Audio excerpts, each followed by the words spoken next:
मित्रांनो, घरी आपल्या उपलब्ध असलेल्या अत्यंत कमी साहित्यात आपल्या घरी जे उपलब्ध असतात त्यामध्येच आपण एक छानशी पावभाजी आज तयार करणार आहोत.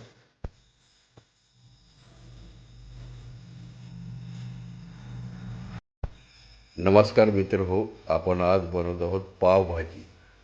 पावभाजीत सगळ्यात महत्त्वाचा जो घटक आहे तो आहे भाजी. त्या भाजीसाठी काय काय लागणार हे आपल्याला सांगतो. हे उकडलेले आणि मॅश केलेले आलू, त्यानंतर ही धनेपूड, हा मसाला, हे आपले अद्रक आणि लसणाची पेस्ट, तिखट, त्यानंतर हे कांदे कापलेले, कोथिंबीर, टोमॅटो आणि हिरवी मिरची. यानंतर आपण रेसिपीला सुरुवात करू. आपलं तेल गरम झालं, आपण त्यात मोहरी टाकली,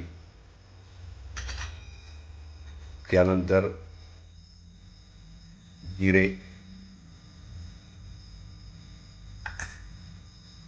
मोहरी तडतडायला लागली, आपण इथं आता कांदा टाकूया.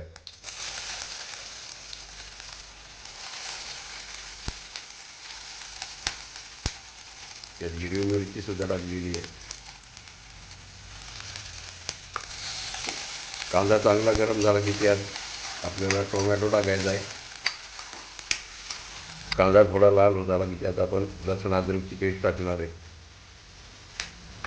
आणि पुन्हा त्याला हलवून आता आपण यात टोमॅटो टाकणार आहे. टोमॅटोला थोडं नरम होऊ द्यायचं, जरा गरम करायचं. टोमॅटो नरम होण्यासाठी थोडं मीठ टाकायचं.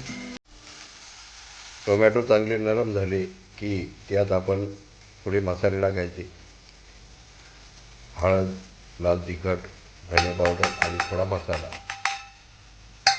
याला चांगलं हलवून घ्यायचं आहे, सॉटे करायचं. आणि शेवटी मॅश केलेला पोटॅटो म्हणजे बटाटा किंवा आलू हा टाकायचा आहे.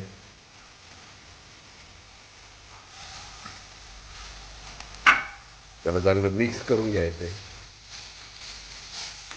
त्याला थोडं गरम होऊन द्यायचं, मिक्स करून घ्यायचं. मिश्रण एकजीव झालं की त्यात गरम पाणी टाकायचं आहे आणि त्या भाजीला हलवून घ्यायचं. सर्व एकजीव केल्यानंतर भाजी आपल्याला अशा प्रकारे तयार झालेली दिसते. सर्वात शेवटी यामध्ये गरजेनुसार किंवा आवडीनुसार आपण कोथिंबीर टाकायची आणि आपली भाजी तयार. त्यानंतर तव्यावर तेल गरम करून त्यामध्ये आपण आणलेले पाव हे एका बाजूने शेकून घ्यायचे.